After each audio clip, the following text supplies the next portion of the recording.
The following is a free sample for the audiobook of The Corpse War of 1793, now available for sale directly via nativeoak.org, linked in the description down below.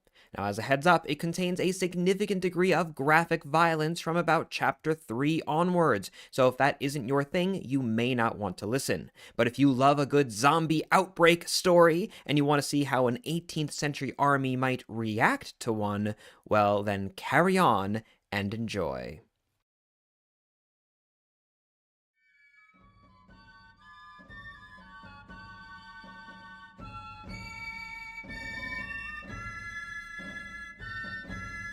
The Native Oak presents The Corpse War of 1793. Written by Brandon Fischella. Read by Mark Jennings.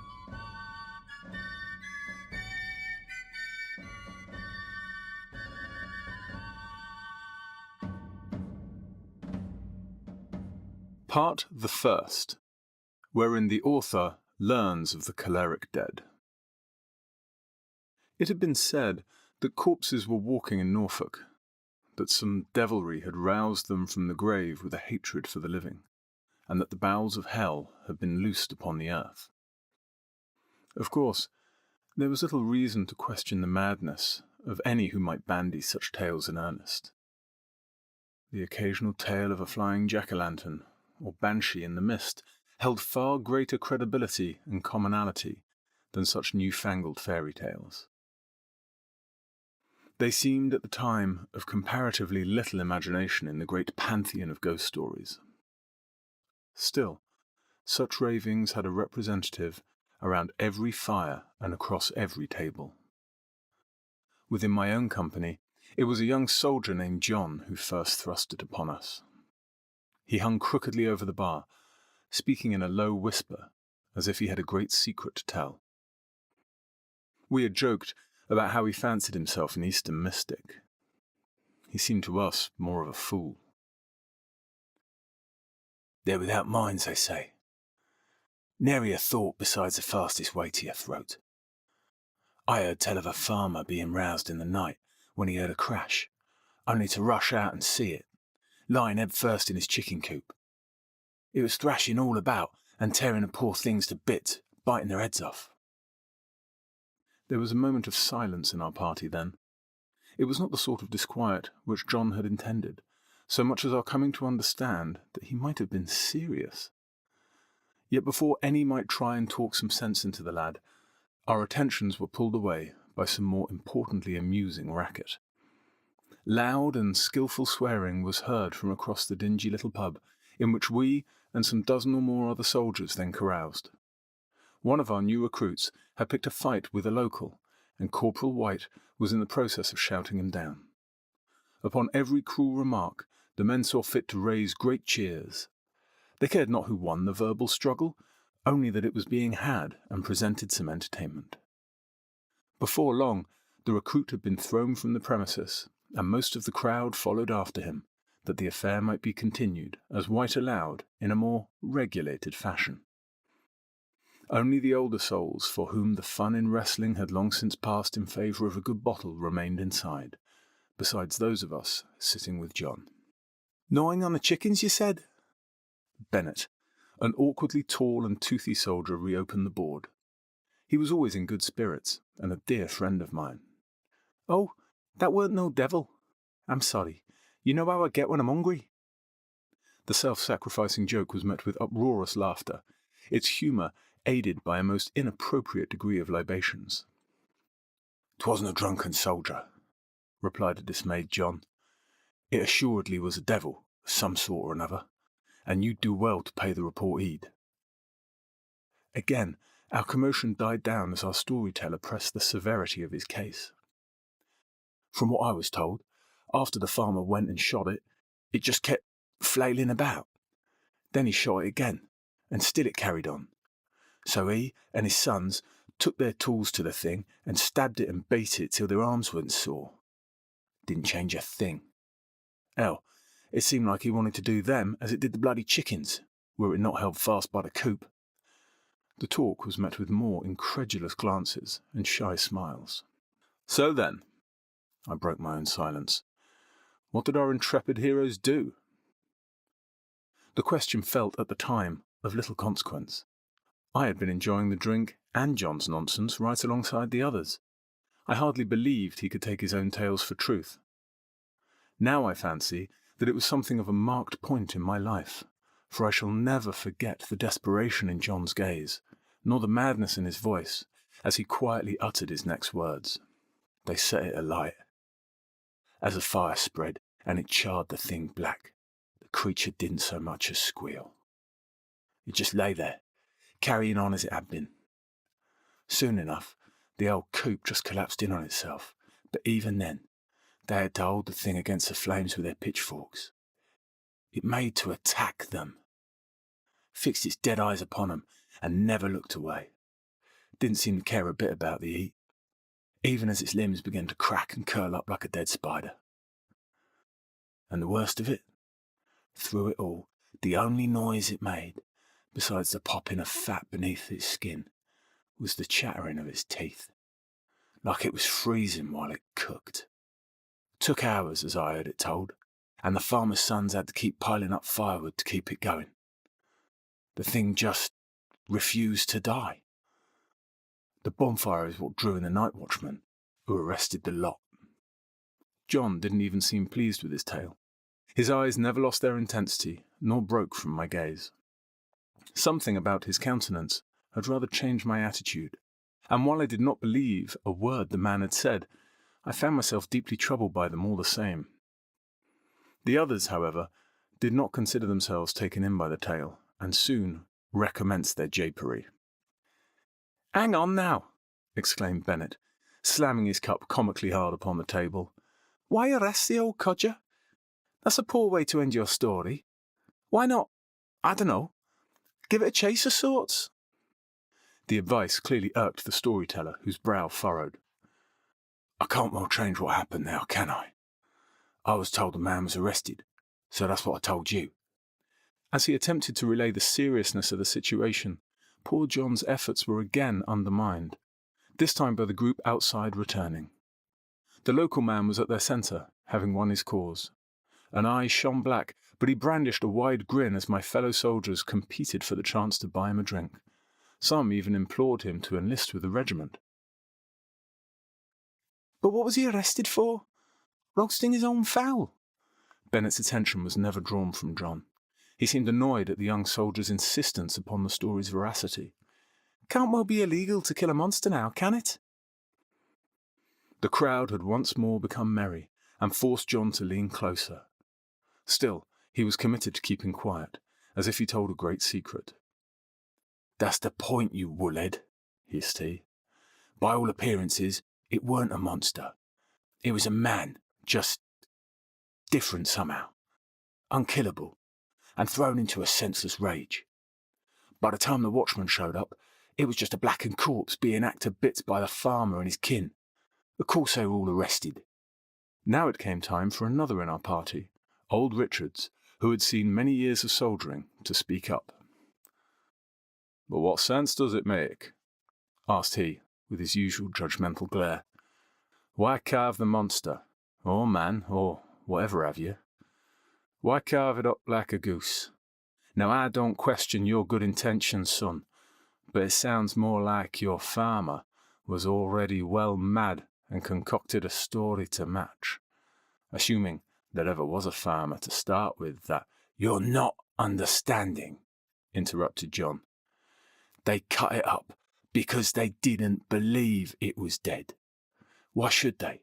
After all, it had already survived. Even by the time it was cut to ribbons and burnt nearly to dust, they say its fingers were still twitching, its mouth all detached, still biting at the air." The words set me to shivering, despite a roaring fire in the narrow little pub. Nonsensical though it sounded, the account was a dark and discomforting one, and set my mind ablaze with thoughts of necrotic villains in the night. My compatriots were less disturbed by the nightmare, however, and continued to interrogate the young soldier and make a mockery of his tale. After some time, John surrendered his hopes of convincing them and left with a huff. Our conversation then drifted to other, more pressing matters of soldiering. Chief among them, naturally, was our excitement at the prospect of sailing for the continent. The French had been behaving quite poorly, all agreed, and the murder of their king seemed to us a far greater disruption of the natural order than any walking corpse. The continental powers had been fighting for some time by then, and all suspected that we would soon abandon our sleepy garrison duties to rejoin our regiment, march south, and be shipped at last to the Low Countries, where the Duke of York had already met the French in open field. Fancies of glory and treasure filled our minds. Nor were even Richard's more sobering tales from his service in the American War enough to deter us.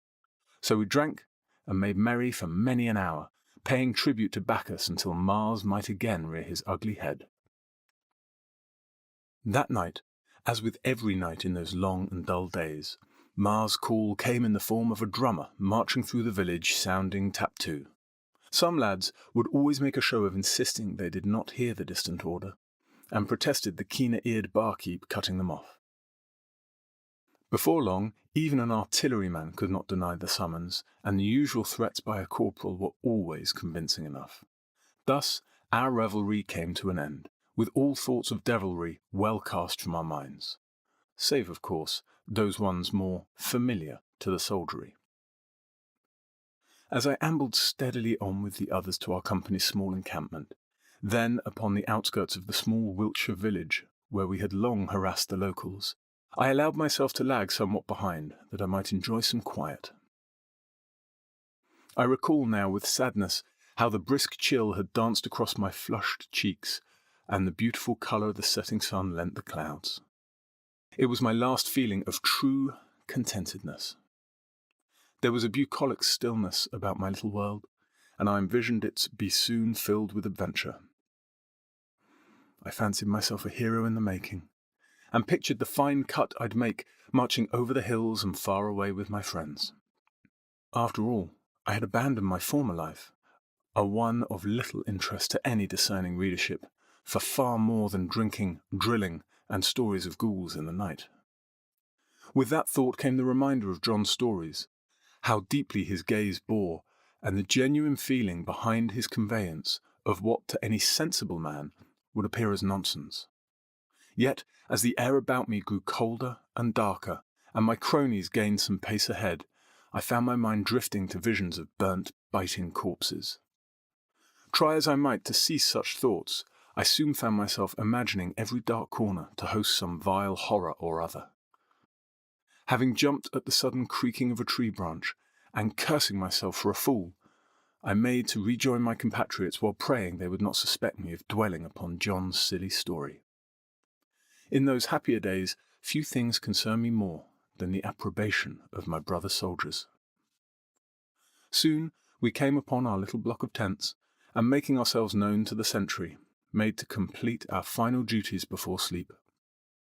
The others were all still in high spirits, and more enthusiastic than usual for the morning to come, as it was suspected we might finally be marched off. For my part, I spent the time attempting to expunge a dull speck from my belt plate, rubbing away at the brass with brick dust until my fingers had grown more raw than the metal had shiny. Keeping one's musket and cartridge pouch in good order while on peacetime duty was a simple enough matter, but a soldier must always wear his bayonet and frog while outside of camp, and its belt plate always needed polishing before the morning's inspection. As I sat thus hunched over my work, forcing my mind to dream of the day my equipment might actually see some use, rather than of devils skulking in the brush about our camp, I jumped with a shameful fright when a dark figure appeared behind me. It was John, just going into the little tent we both shared with the other men from our squad of inspection. "Damn your eyes, you shouldn't do that," I muttered to him, again praying none of the others saw my reaction. John seemed a little amused by my fear, but had evidently not snuck up with any ill intent. Instead, as I met his eyes, reflecting the embers of a distant dying campfire, his countenance was deadly serious. It was as if he were expecting to receive grievous news. "I know you take me for a fool. You needn't mock me so," said he. To my eternal shame, I recall feeling a queer sort of relief, that he thought my genuine surprise had been another cruelty towards him and his stories. I tried to play the whole thing off with an awkward laugh, but the poor man wouldn't have it. To his mind, the stories were a portent unheeded by any but himself.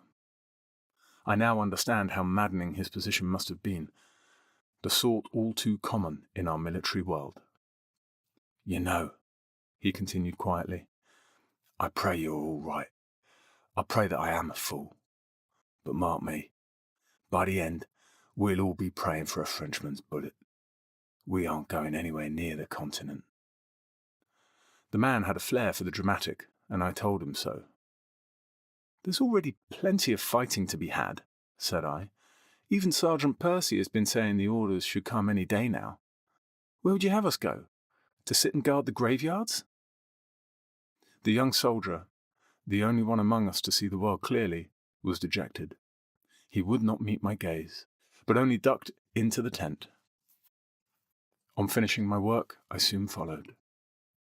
My rebuke of him, besides further crushing his own spirit, seemed to have worked wonders for my own. Any thoughts of devilry had been supplanted by those of John being a mere peddler of nonsense. As I drifted off to sleep, in the crowded little quarter, amidst all the men snoring and jostling for room, I could hear him yet awake. His weeping was scarce perceptible. Part the second, wherein the author discovers his fate. The next morning proceeded as usual. We were awoken by the duty drummer far earlier than necessary, donned our small clothes amidst crowding elbows, and jostled outside our little tents to relieve ourselves. There was just time enough for a shave and brush, and to give some final attention to our arms, invariably infested with flecks of rust from the night air's moisture, before the arrival of our superiors. It was nearly a full hour before sunrise, then, when Sergeant Percy came to snap us into order.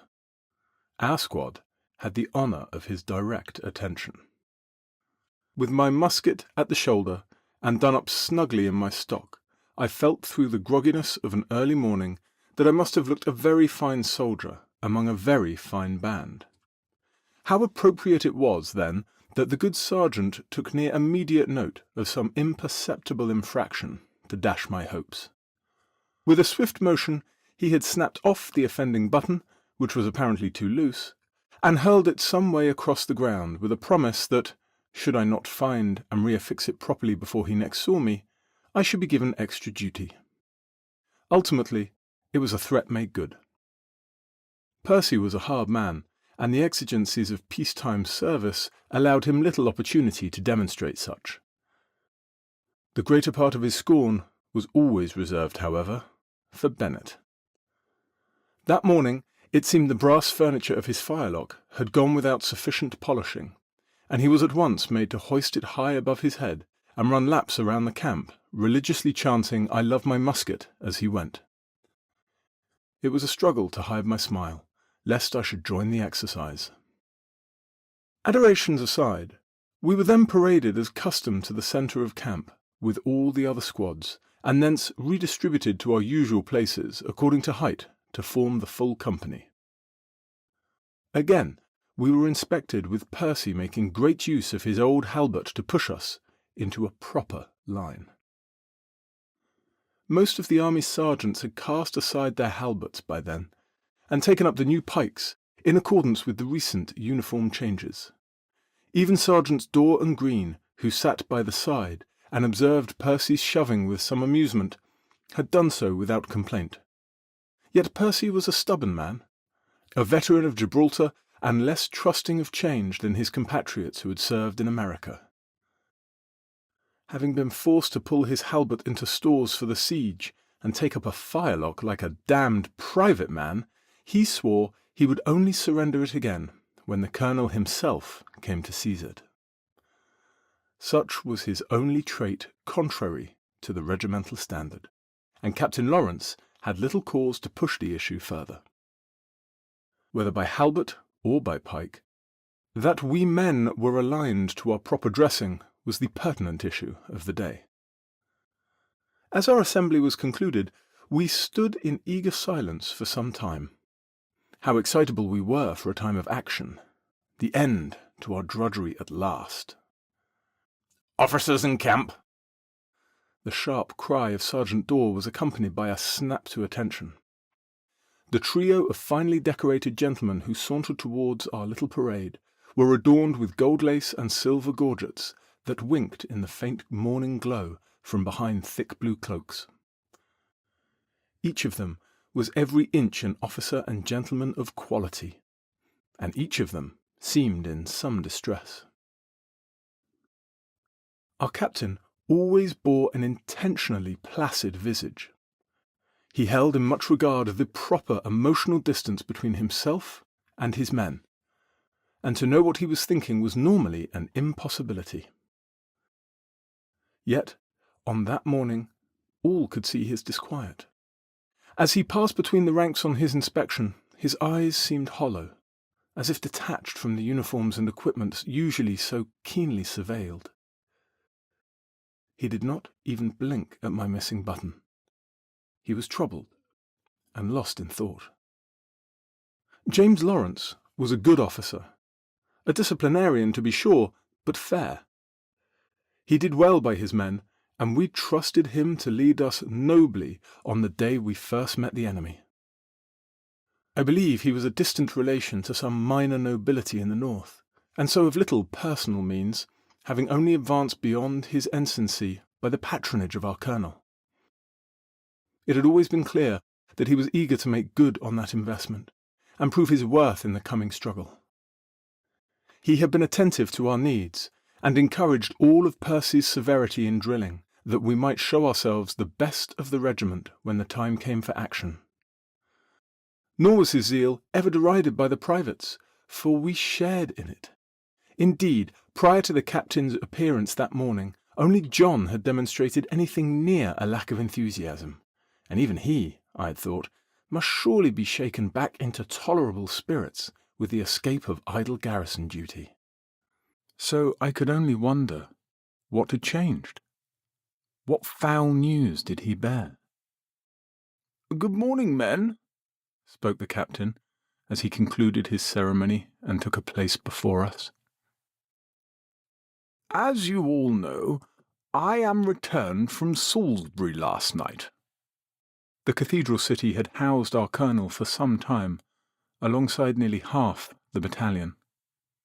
The remainder, ourselves included, were scattered amongst the various towns and villages surrounding to better maintain our economy and reputation among the locals. That the captain had been summoned to the regimental headquarters directly, we all suspected surely meant orders from the Secretary at War himself. "I understand that much has been said of our prospect to march for the coast. I admit I have partaken in such excitement myself. Perhaps I have not done well by you in allowing such idle conjecture." At this, the company was immediately roused. It was clear what Captain Lawrence was building up to. Some harsh whispers even arose from the ranks, before Sergeant Percy soon barked them down. "Steady on, lads," continued the captain, as we grew silent again. There was a palpable disappointment in his voice. "Know that while I share your desire for glory on the continent, I relate to you my orders, in trust that you shall enact them, with the faith and good spirit becoming of British soldiers, and with which you have so long held yourselves. Men, we are to break down this camp, and rejoin with our regiment, to march for further garrison duties in Norfolk." The disquiet rose. A stifled groan, some shuffled feet, and more whispers harshly silenced. Norfolk? How could such a posting make any sense, I wondered. Immediately, my mind went to John's foolish rumours, and I found myself breaking attention to glance his way. His eyes were wide, frozen in overwhelmed terror. What must have been going through his mind? For my part, I desperately attempted to determine any answer beyond corpses rising to gnaw on chicken bones. "The regiment is to take post in Downham, and we, alongside the Major's company, shall take our billets in the nearby town of Stowlham." Yes, there was a definite anxiety in Lawrence's voice then, and all of us knew it. I do not expect," said he, "that our duty there shall be a long one. I have been assured that His Grace, the Duke of York, is eager to receive us into his army the moment we might be had. But, in the meantime, the King demands our services elsewhere.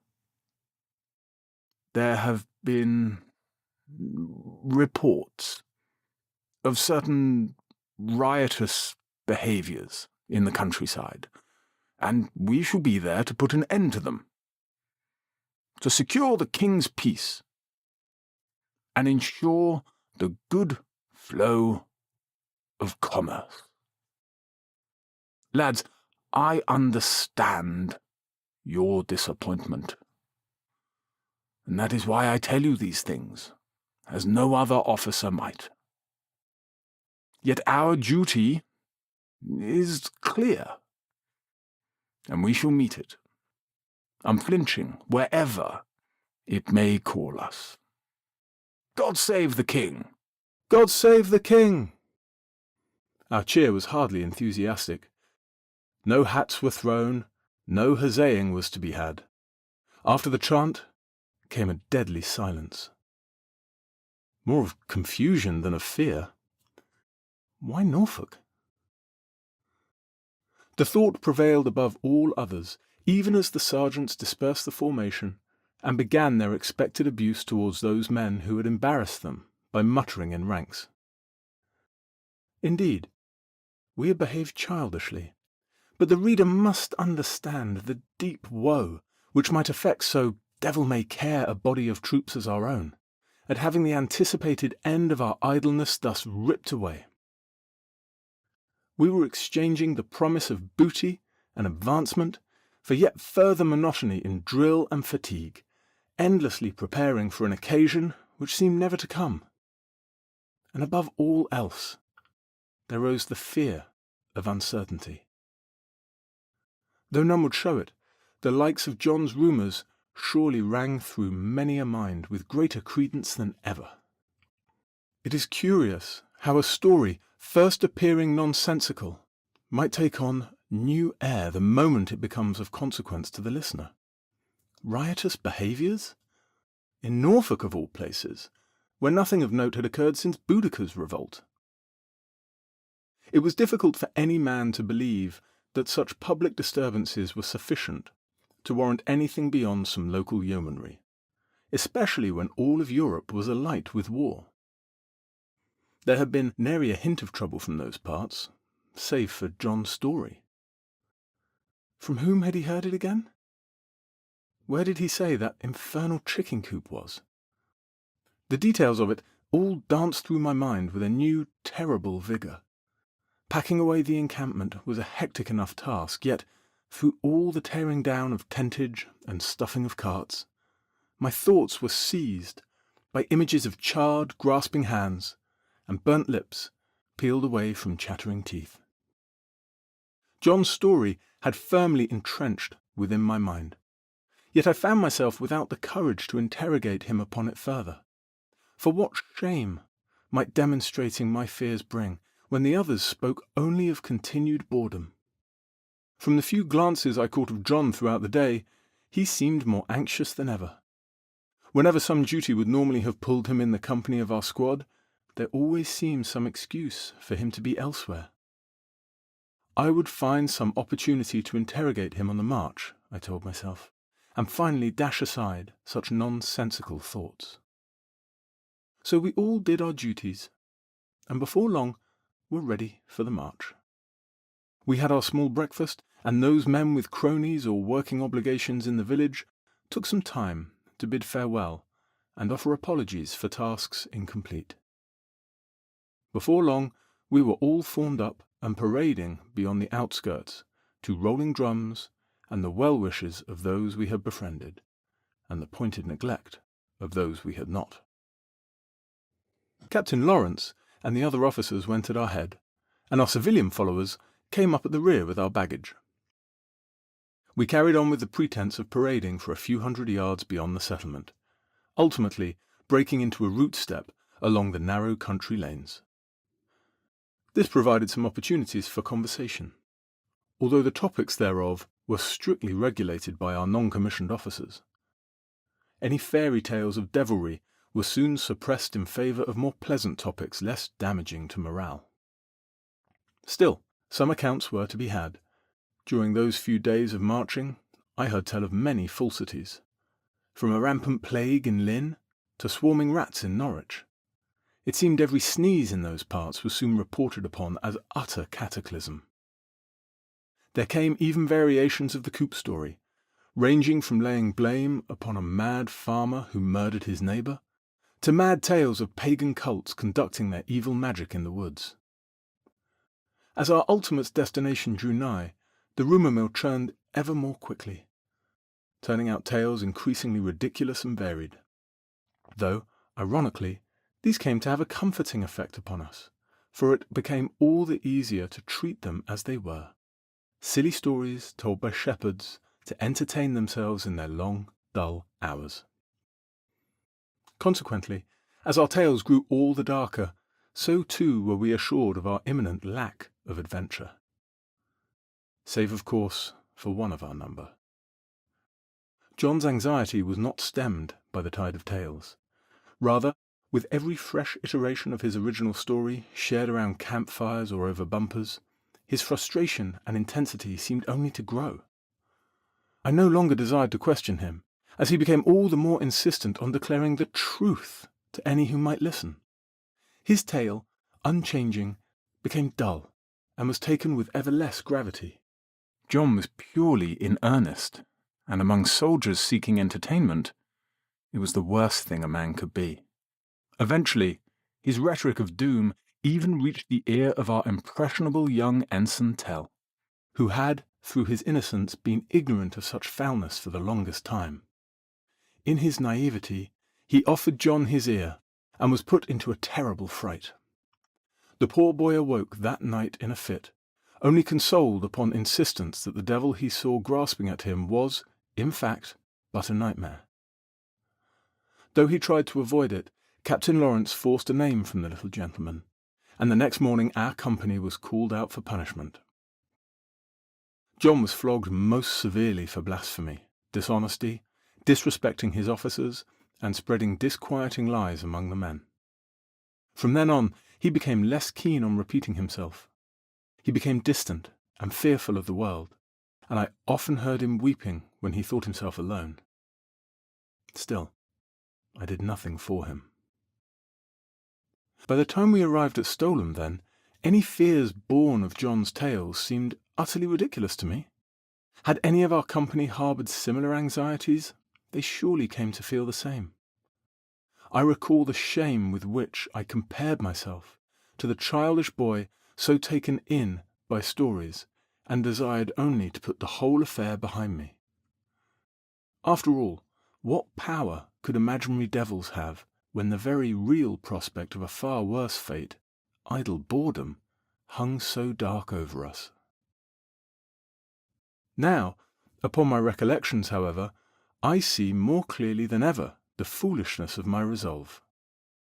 Had I known then even a quarter of what would transpire, though the admission brings me no cheer, I would no doubt have abandoned my comrades, sold off my coat, and forever cursed His Majesty's service. I would have embarked upon a ship for America to live the remainder of my days digging ditches. Should I have been caught, the worst they might have done would be to whip the skin from my back and hang me. It would have been a fate preferable to what awaited me in that cursed town. Part the third, Wherein Hell breaks upon Stowlham. Our arrival in Stowlham was quiet. It felt as if the town people had not been expecting us, and awoke that morning to the surprise of soldiers marching through their streets under arms, and more pressing for them, expectant of billets and supplies. We played no drums. Major Bray, whose company we had earlier joined with, sought not to emphasize our presence on what seemed an unenthusiastic populace. Thus, our only herald was the steady cracking of shoes along cobblestones, the creaking of leather accoutrements, some groaning supply wagons, one crying child, and the usual medley from the Major's horse. The result being that, far from inconspicuous, our march felt all the more oppressive. The morning was unnaturally warm and dry for its season, and the air was thick with the shroud of dust we kicked up. It soon coated every inch of our clothing, ensuring that again the laundresses would be called up in force upon our halt. I felt as though my very lungs were being buried from within. It was a foul omen, had I but recognized it at the time. At least, however, we common soldiers could comfort ourselves with the knowledge that being in a proper town, rather than a village of fewer people than even our company's women, would mean better accommodation than mere tentage. Captain Lawrence had secured billets in a disused warehouse along the town's little quayside before our arrival, while the Major's men would lodge in homes on the other side of town. As we passed through the streets, I recall what might only be described as a general uneasiness. Normally, the arrival of troops would see excited crowds jostling to meet the newcomers. In previous parading, we had well learned to anticipate the dazzled gazes of young maids and the envious glares of their dullard husbands, alongside the enthusiasm of children who would run along our column and tug at our coats. They always delighted in asking how many Frenchmen we had shot, to which we would naturally lie in boastful good humour. Yet, as we passed through the tiny pockets of humanity in that stagnant place, there were no pretty girls, no shouting merchants, nor old veterans to greet us. There were not even children in the streets, as if they had all been shuttered away.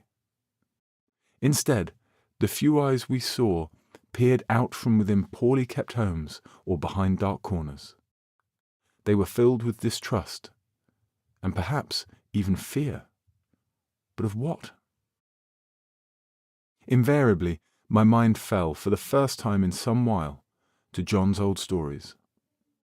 I began to notice every sign of sickness amongst the population. Every distant cough or pox-marked face became symbols, in my mind, of some horrible decay about the wretched place. Why was it so quiet? If we had heard the stories so far as Wiltshire, then surely there at their heart the locals had as well. What did they think?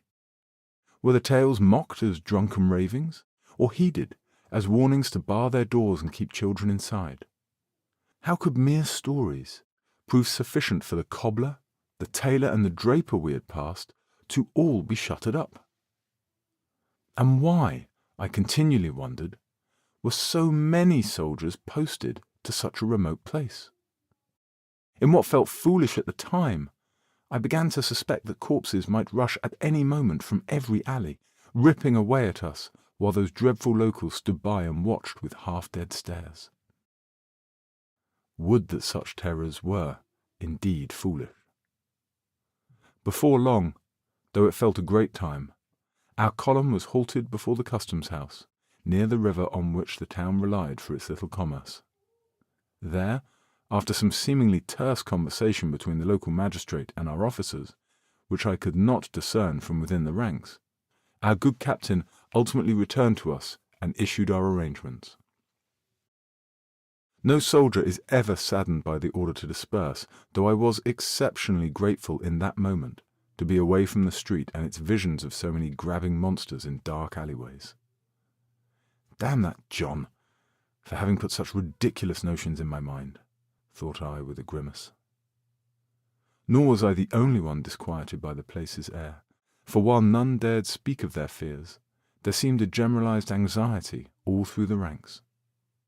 Since John's punishment, none had dared speak of hearsay, yet even the officers seemed uneasy, as if they suspected some darkness, but were unable to address it.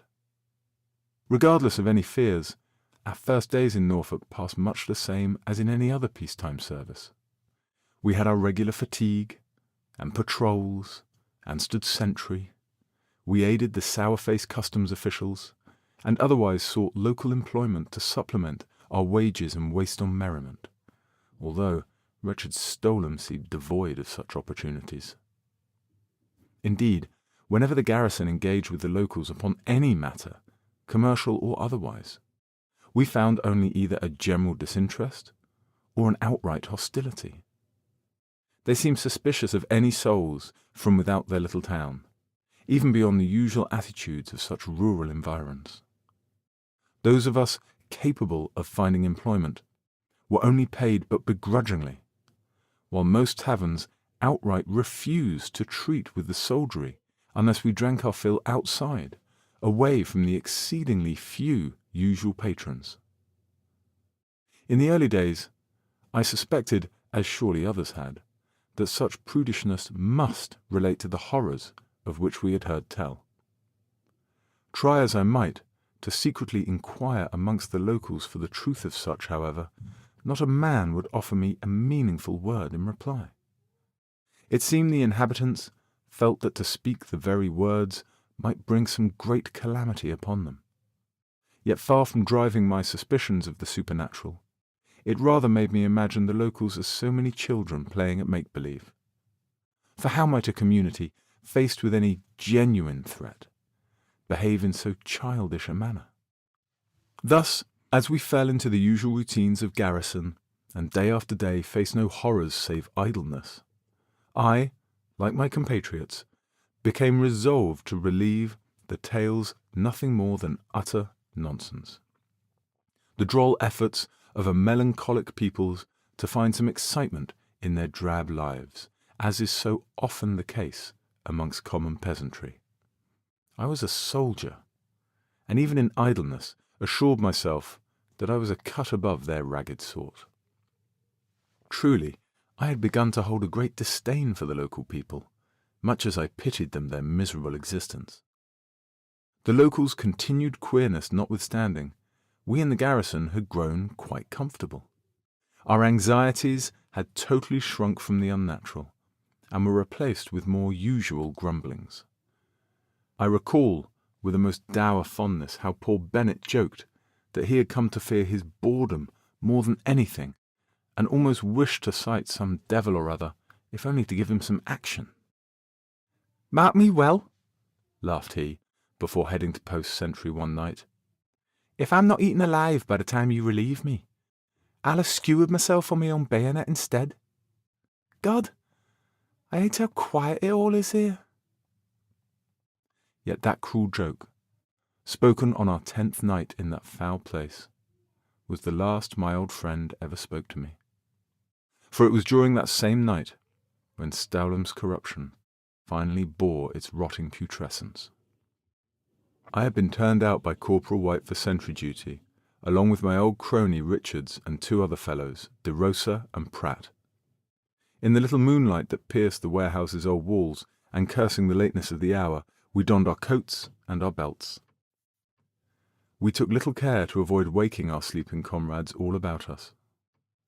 The warehouse was a great luxury compared with mere tentage, and we had grown rather lax in our comfort and regularity, despite the sergeant's best efforts to impose upon us otherwise. Meeting the corporal outside, we of the relief began to march down the quayside. I recall how our clacking shoes echoed loudly along the moonlit river. It was indeed terribly quiet, almost unnaturally so, but I rather enjoyed that which so bored Bennet. The air felt tranquil, as I fancied it a perfectly pleasant night, not quite chilly enough for a watch coat, nor so unseasonably warm as the days had been. Thoughts of necrotic, grasping monsters in the dark had all but faded from my mind. Their prospect was then an idle cause of good humour rather than any honest fear. For the first time in our short-lived occupation, I did not dread the prospect of lone sentry duty in the dark, but rather looked forward to admiring the river before the customs house, whence my duty was to be had. Assuming, I recall thinking with a grin, that poor Bennett wouldn't spoil my mood by having skewered himself on my post. Yet, as we passed along the gentle river to where the custom house loomed, dark and impressive on the quayside, and rounded the corner of the great structure whence our sentry post stood, my last smile was stolen away from me. Bennett was not there at all. Instead, there sat only a discarded hat and a musket at full cock. They glistened in a silvery, moonlit crimson. The blood was everywhere. It splattered the stone wall in thick globs and had settled into little rivers between the cobbles. Chunks of gore were flecked across the scene as if flesh had been wrested from bone and thrown to the wind. Immediately my heart leapt and my bowels turned to water. For but a second there was only our shock and a hearty swear from Pratt before Corporal White leapt into action. Porting his firelock, he turned to survey the streets around us. "Hell," growled he, while cocking his piece. "You're all loaded? Good. DeRosa, Pratt, both of you, run, hard. Back to the others. You wake Sergeant Percy and tell him to rouse the garrison. Now." The corporal's tone bore a ferocity I had never heard, even at the worst infraction. They were the first words of true action I had heard, and they struck at my soul. The two men nodded vigorously and ran off without a word, while the rest of us darted our eyes from shadow to shadow. I found my hands growing wet about my firelock. I had never been so frightened before. "Listen here, you whoresons." The corporal's tone had sunk quiet. "Some bastard has attacked our own, and it looks like it wasn't long ago. I don't care about any damnable fairy tales. Our man might need help, and I don't mean to wait around for the company to muster. So keep your wits and follow me." Without a second glance, the corporal rushed on where he had caught sight of a blood trail. It looked as if the body of my old friend had been dragged away. But why? My ears were ringing, and my head felt as though it was stuffed with wool, so that I could hardly comprehend the other's words as we ran on and passed into a narrow alleyway. It felt as though my legs were moved by some unseen force, for I could hardly feel them. "Corporal," said Richards, with an experienced sternness as we slowed down, checking every corner with a raised musket. "Even the Indians weren't so brutal at their worst. What the hell is this?" "Would that I knew," replied the other veteran. "I don't trust it any more than you. Now keep quiet. Whatever blackguard did this can't have gone far." The irregular trail of red we followed still glistened fresh. I struggled to maneuver my musket around the narrow alley, unsure even of what I was looking for. I was expecting some fiend to be tucked within every shadow. Had Bess always been so heavy? Why did my hands tremble so? I could hardly see through the darkness, for in those narrow passes the moon penetrated little. The night was not so still for long, however, as suddenly the distant peal of a bell began to pierce the air. Nor was it a counting of the hour, but the continual sounding of an alarm. Soon thereafter, from the direction of the garrison's billets, we heard also a drum call, faint on the wind. It was impossible to tell the signal, but it must have been the assembly. There was no way that the others could have reached the company in so short a time. And why the bells? For one soon became many, pealing in panic right across the town. "What the hell?" Richard's swear trailed off. He was unnerved as he cast his eyes upwards to the sound, searching along the rooftops for answers. "Whatever it is It's beyond our sights right now. Corporal White was harsh in his own slow panic. Keep on the task at hand. We've got a man out.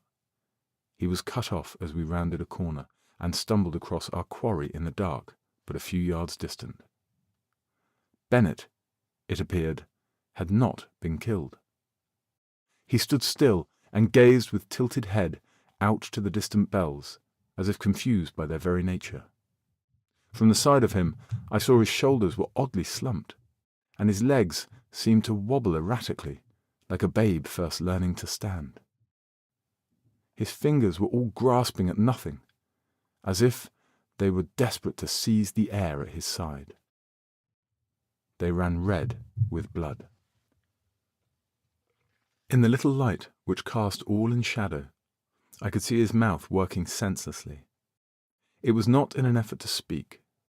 Rather, it opened and shut over and over again in a slow-burning fit, his large teeth sounding a dreadful clack, clack, clack, over and over again.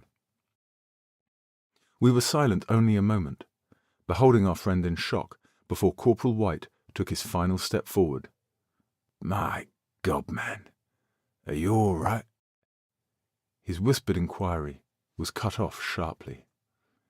In that pained moment, my world collapsed. What remained of poor Bennett turned jaggedly about, as if the body fought against its own limbs to reveal an unnaturally pale face. His eyes were bloodshot and stared wide and unblinking at us, while the side of his nose had become a pulp of flesh, as if crushed between grinding stones. His cheek was torn asunder into little ribbons, while his every violent bite at the air seemed to tear it further. Where the poor man's neck had been lay only a great hole, which leaked in a steady trickle as if well drained. The chattering of his teeth reached the intensity of a drummer's call. I did not know it at the time, but my friend was long dead. There was no time for thought as it, approached us. Slowly at first, in an unsteady shuffle with arms outstretched and snapping fingers that offered an almost pitiable sight. It was as if the wretch were no more than a frightened child attempting to glean some comfort from its mother's skirts. Yet every stumbling pace fell into the next, gaining in rhythm to progress at a remarkable speed despite itself. Richards was the first to break from our collective trance. With a curse of fear and confusion and anger, he rushed forward and levelled his piece. The musket fired with a hiss and a crack, flooding the little alley with smoke. Squinting through it, we saw his shot had rung true, as the heavy ball met Bennett's shoulder to carry off a great heap of skin and muscle. Still, on it came, at the same terrible speed, seemingly unaware of the grievous wound. The shock of this strange development was sufficient to delay my own action, as my trembling hands refused to take aim. How could I even think to do so? This was Bennett. What had happened to him? A foul warmth had flooded my breeches, and my vision went practically black.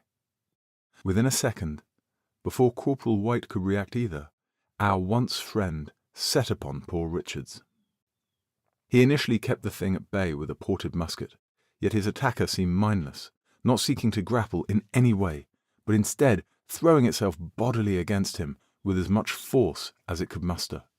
Its torn neck craned as biting teeth struggled to meet any pieces of living flesh they might, whilst uncaring, flailing limbs reached out to grasp and carve at whatever came to hand. Richards screamed terribly as they reached his face and neck.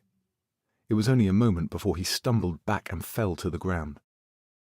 Teeth connected with his face. Even in the dark, I could see the blood spurting as a hunk of flesh was stringily ripped away.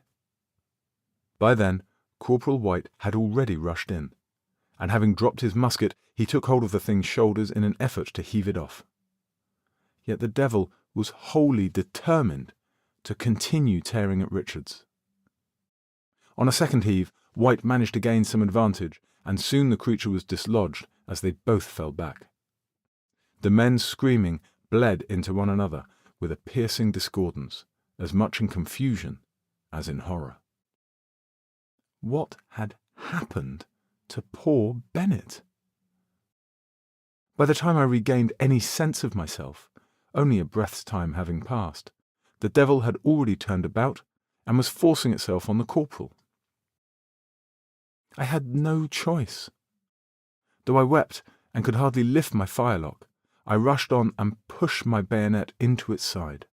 The long steel cut at once through my old crony's coat and flesh.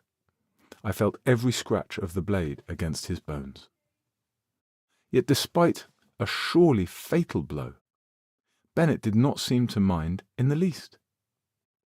Still, it forced itself onto White, its teeth sinking deep within his neck, just above his stock.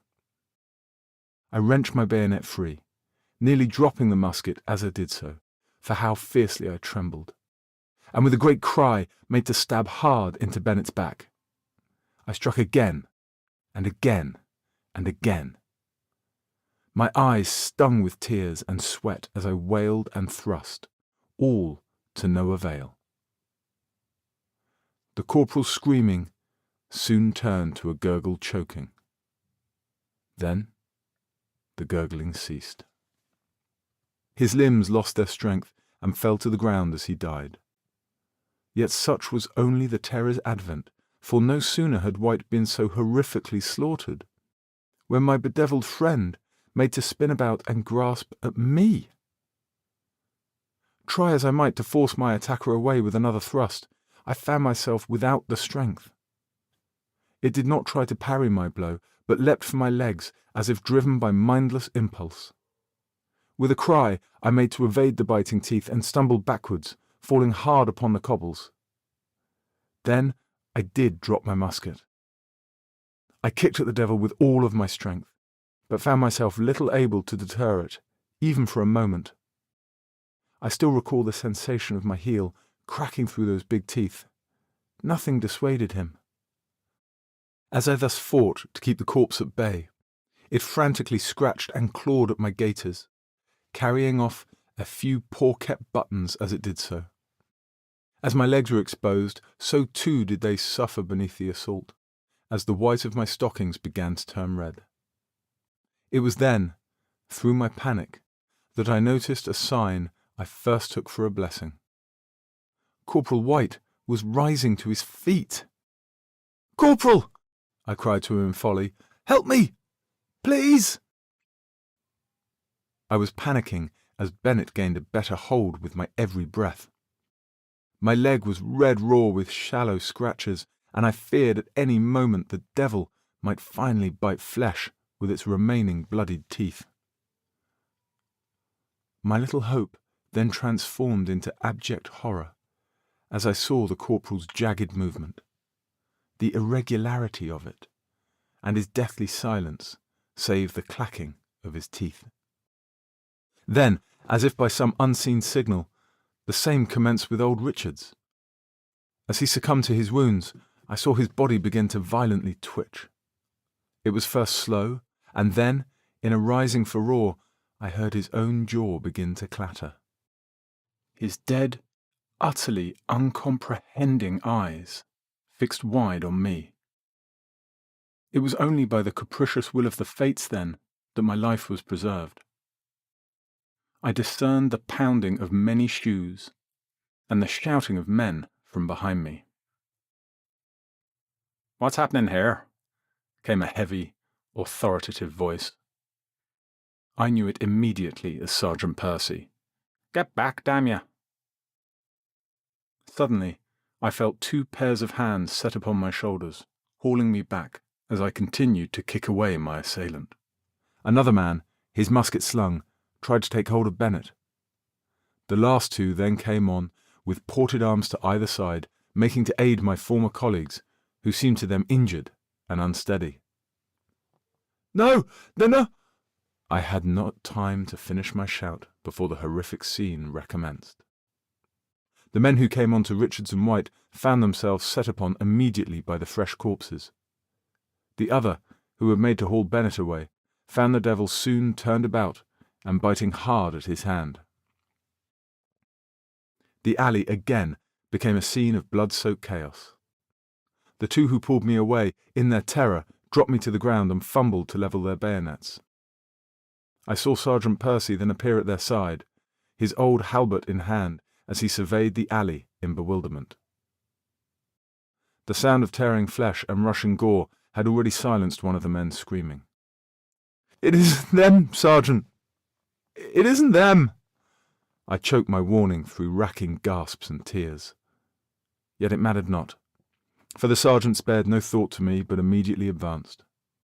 I could not call on them to stop before, bellowing an awful war cry, Percy brought the blade of his halbert through Bennett's carcass. It did nothing save spray further gore. The two men who had saved me likewise ran to aid their comrades, who had been set upon by Richards and White. As I struggled to regain my footing, feeling warm blood trickling down my leg, another man was already pulling back from the struggle, with a hand held fast to his neck. He staggered, and I saw the terror in his eyes glaze over as blood spat from between loosening fingers. He fell to the ground and was still for but a moment before his limbs began to twitch. I knew then that he was soon to rise also. I was frozen then, beholding it all in utter incomprehension. The alley seemed to pulse with rent flesh, both dead and dying. The whole world seemed to spin. Everything became intermixed in my failing, clouded vision. I was losing all sense and felt faint. Sergeant Percy held one of the devils in place, while others stabbed it repeatedly with bayonets. It cared not. Another soldier wrested himself away from a grapple, and with great vitriol hoisted his bayonet high, thrusting it through the cheekbone of his attacker. He pulled his trigger, and again a shot echoed down the alley. The ball ripped through the devil, while smoke poured from a great hole of jagged flesh and broken bone. Yet even then, the shot did nothing to deter the corpse, which set itself firm upon its wretched victim and cut ferociously with the half of its jaw that remained. The man whose hand had been caught by Bennett by then managed to slink away, clutching his wound in the corner, while another soldier slipped on the cobblestones, so coated were they with gore. Another face was bitten. A flailing hand caught upon and burst open an eye. The three creatures were then 4, and then 5, and still multiplying. I heard screaming, someone calling out to me for aid. Was it Sergeant Percy? I saw him crashing his halbert into flesh, and the sound of cracking of bone came to me through the pounding of blood in my ears. I felt I could taste blood, and knew not whether it was from myself or the spray which covered the alley. In 3 quick blinks, the soldier's fate was assured. What so many men had failed to achieve against 3, I was soon to face alone against a mob of 9. The stench of gore and urine and sulphurous powder filled my nose. I knew not how much of the blood that covered me was my own, or perhaps belonging to my compatriots. I could neither think, nor speak, nor see any path beyond the one behind me. I was in a panic. So with tears stinging my clouded eyes, I turned and I fled as quickly as my uncertain legs might carry me, nearly stumbling to the ground with every step. Even now, my final vision of Sergeant Percy, whose eyes revealed a fear I could never before imagine in such a man, presses heavily on my soul. I have since learned that the ghosts of the dead care not for the excuses of cowards. As I ran, I ducked this way and that through the myriad alleys and side streets in an effort to throw off any would-be pursuers. I soon cleared the density of ramshackle houses to appear again by the quayside whence I had first arrived. In my addled state, I found myself staring upon the pool of gore where once Bennett had idled on sentry. It then reflected a new light, brighter and fiercer than that of the placid moon above. Again, I noticed the tolling bells, which had risen to a great cacophony over the distant shouting of so many men. Looking across the town, I saw in the crisp night air a black smoke rising with a harsh red glow at its heart. A fire had risen in the town's market square. Glancing all about me, and fearing pursuit by the devils, I dashed forward and took up Bennett's old firelock, flecked as ever with little pieces of rust. It was sticky with blood, but still loaded. I then rushed on towards the flames, for there was no question in my mind that the company would have been formed to combat the blaze alongside the townsmen. While I had already proven myself a coward against an insurmountable foe, I was not utterly lost to the gravity of my duty. The garrison would need to be alarmed to the greater threat, I knew, if there was to be any hope of our survival. The town had become a pandemonium by that point, with cries of "Fire! Fire!" echoing on the lips of men who ran every which way, leather buckets in hand, aiming to do their part. They paid no mind to a blood-caked, half-crazed soldier rushing about with loaded arms and calling out for his officers. Theirs, they thought, was a greater duty, to save their town. Such zealous commitment would ultimately end in their slaughter. As I rounded a corner, I saw precisely what I had expected. The fire, now a great conflagration that rained thick ash upon the streets, had started in one of the homes around the large market square and quickly spread to the other terraces alongside some of the stalls. The nearby pump was being worked continuously to fuel a bucket brigade, which had been formed by a long line of soldiers in myriad states of undress. Immediately I saw, to much horror, that only a small collection of them had their muskets slung over their backs. As I would later learn, by the time Pratt and De Rosa had arrived at the garrison, the men were already being turned out to fight the fires. Upon their explaining there had been a murder, some of the men had been ordered to take up their muskets to meet us in pursuit, but the majority of that section was soon countermanded to move for the fires instead. Thus was sent out the small, condemned contingent of men under Sergeant Percy. At the centre of the bucket brigade, I saw Lieutenant Farwell, a good and independently minded officer directing the men's efforts. He was moving up and down the line, shouting encouragement to the men and guiding the water throwers to attack those portions of the flame where it seemed weakest. Likewise, he was attempting to coordinate the civilian men's efforts, yet many seemed oblivious to his orders as they tossed water vainly into the heat. Breaking all forms of military decorum, I rushed on to the lieutenant and grasped hard upon his arm, spinning him about to meet my mad gaze. He looked down at me in shock, his jaw agape below a face crusted over with sweat and ash. "Sir!" I struggled to claim my breath through the choking smoke. "What's the matter with you?" the lieutenant interjected. "Go and join Corporal Marshall's in running the empty buckets to the pumps. Quickly now." "Sir, you don't understand. You—" "By God, man!" The officer at last fathomed my vile state. "What's happened? Where is Sergeant Percy gone?" "Sir, Sergeant Percy's dead, sir." I gulped and blinked my stinging eyes. "Bennett is dead. He set upon us. He killed Richards. They aren't... he didn't..." I was babbling incoherently. How might I even begin to describe the terror I had witnessed? The horrors of which poor John's stories had spoken were made manifest. The dead were setting themselves upon the living whilst Stowlham burned, and I could not find the words to explain myself. So it soon became the lieutenant's turn to grab hold of me. He slapped my face hard to try and restore some sense, but it was of no help. "Damn your eyes, man! Spit it out! What's happened? Where is—" He was soon interrupted by an awful scream which pierced through the din. It was born of the most wretched pain and horror, and I had heard its like before. The devils had found us. Part the 4th Wherein the Garrison falls. A creature had burst into the square and latched onto some poor boy, probably not yet 15, tearing into his guts with a savage frenzy. Yet significantly more troubling than the general horror of the scene was that this devil was not one of my former comrades, but the brutalized remains of a once young woman.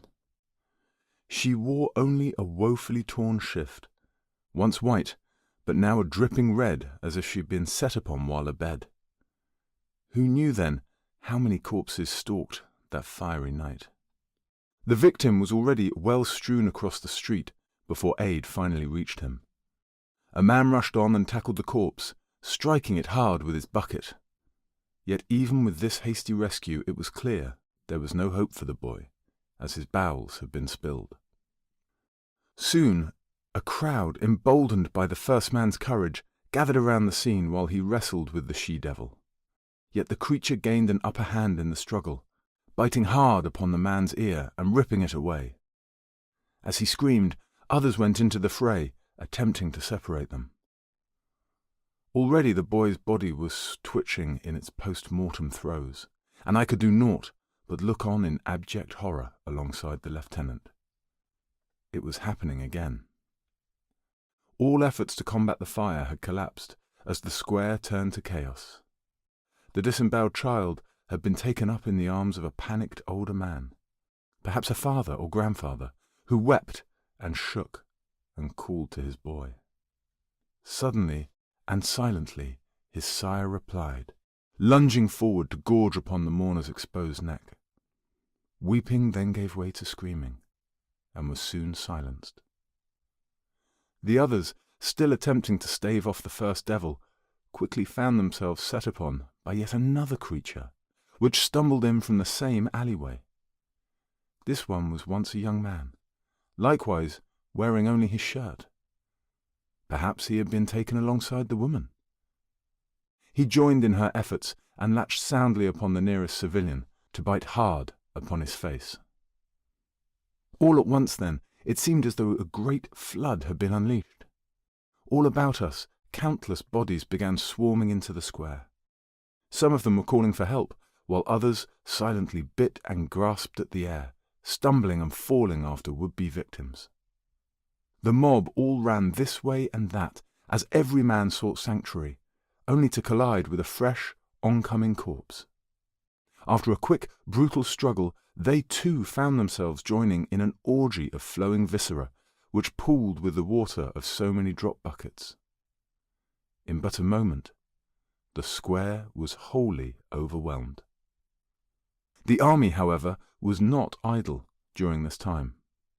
In those initial moments, many of our bravest soldiers, armed with muskets, water buckets, or merely scraps of wood pulled from smouldering buildings, rushed at once to strike at the foes and rescue some person or another.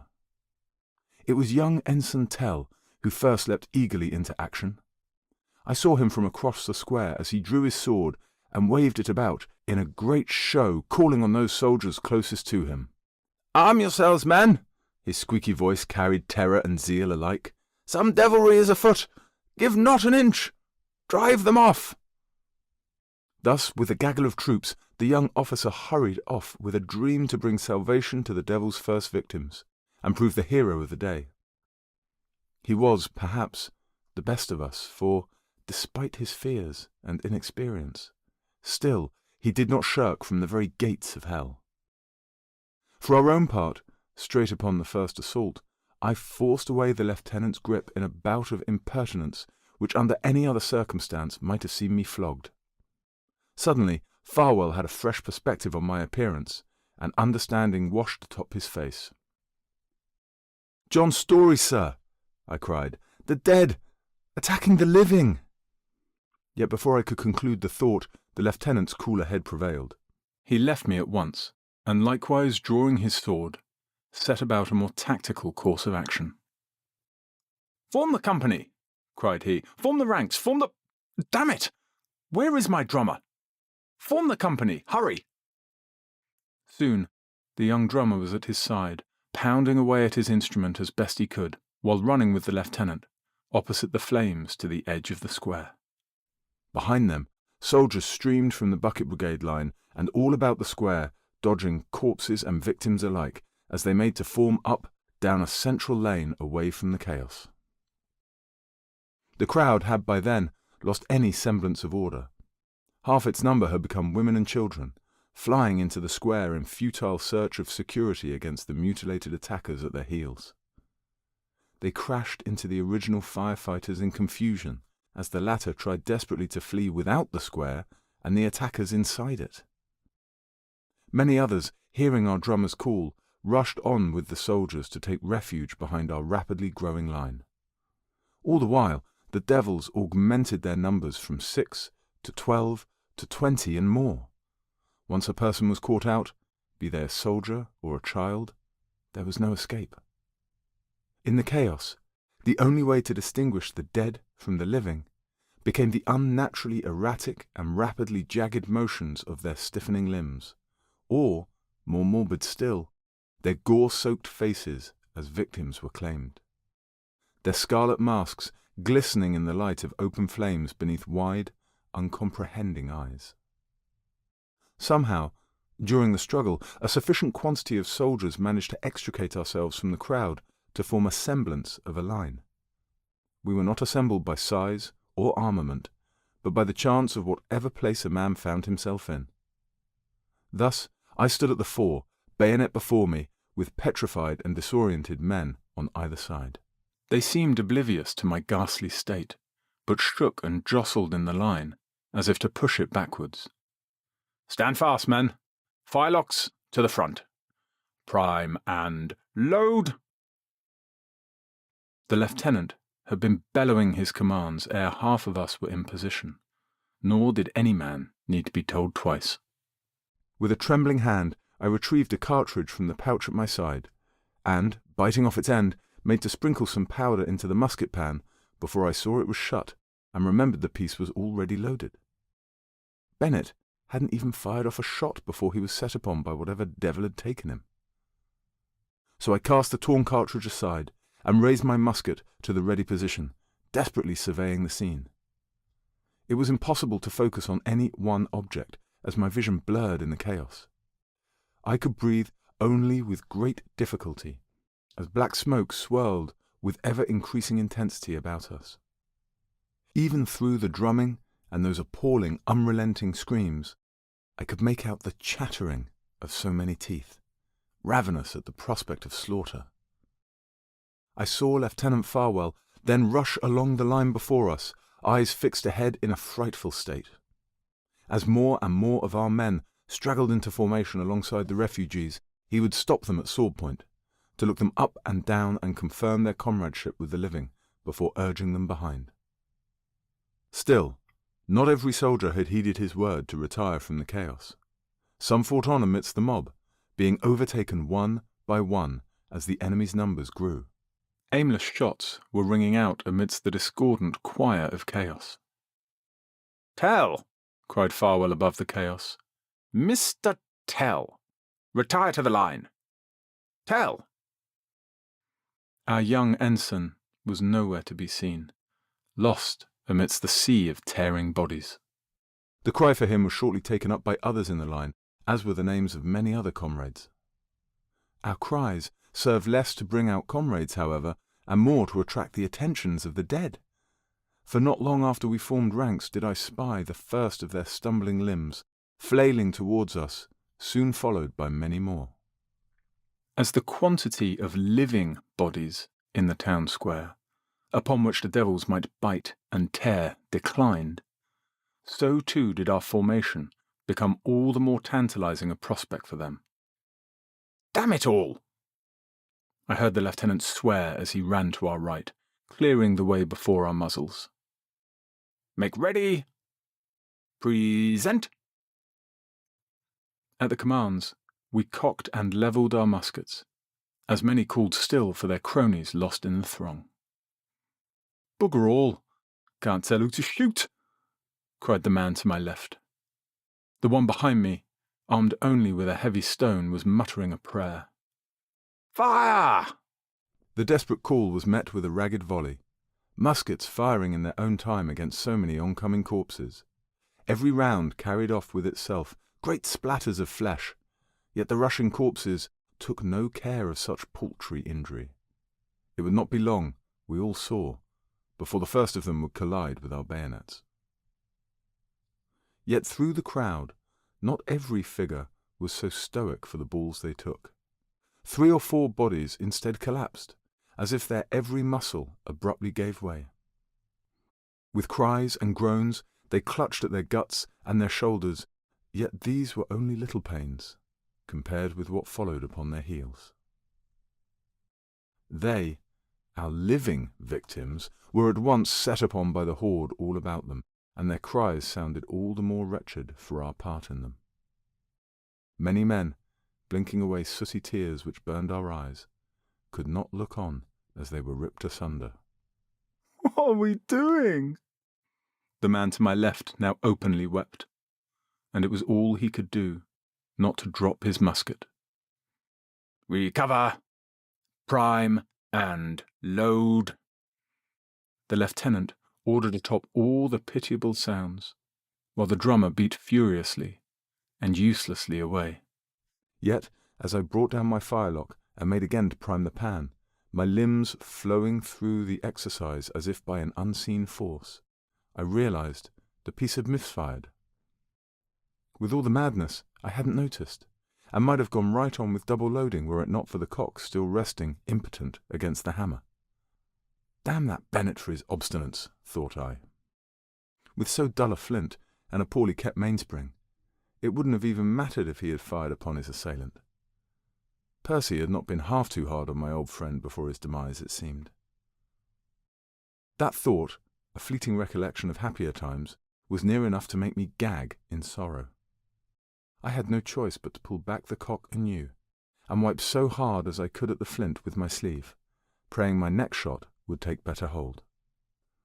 Whilst thus engaged in maddening minutiae, cursing and mourning poor Bennett's memory all at once, the chaos about us continued to build. About me, men cursed as trembling fingers dropped cartridges and ramrods fenced unceremoniously in the air. All were in a panic, and the enemy would hardly wait for our inexperienced hands. Lieutenant Farwell continued his attempts to reassure us, his voice shaking most pitifully at the realization of his order upon the innocents.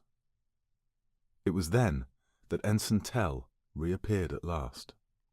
Through the smoke and bodies cast against the flames, I glimpsed him running along with another soldier and some refugees, 2 men and a woman, making a mad dash for our line. He held his sword no longer, but his arm was mangled and coated in blood as he clutched it hard. Notwithstanding, there was a determination in his eyes, and he managed to outright dodge one devil which leapt for him. "Come on, sir!" All our line took up the cry together. "You can make it, come on!" Yet all our hopes for salvation, both of ourselves and our colleagues, soon proved for naught. While the young gentleman was deft in evading the corpse's awkward stumbling, one of his party proved less so, and was soon tripped up by a fresh-turned devil on the ground. It was one of our own, no less, who had lost his intestines in the struggle. The civilian man yelped in fear as the dead hand grasped hard upon his ankle, and he tumbled to the ground. The other refugees, even the living soldier, merely trampled over and past him in their panic. Yet brave Ensign Tell, who might have made such a wonderful officer in kinder times, refused to leave the man behind. Instead, realizing what had occurred, he stopped on his heel and went back, heedless of his injury and the devils which swarmed all about. "Leave him! Come on!"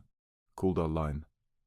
Yet whether the gentleman could comprehend our words was unknowable, for he at once made a swift kick to the attacking devil's skull. Still, its grip was inescapable, as the victim tried to crawl away and regain some footing, to no avail. Another kick of Tell's heavy shoe burst apart some additional wound on the devil, but still it held fast.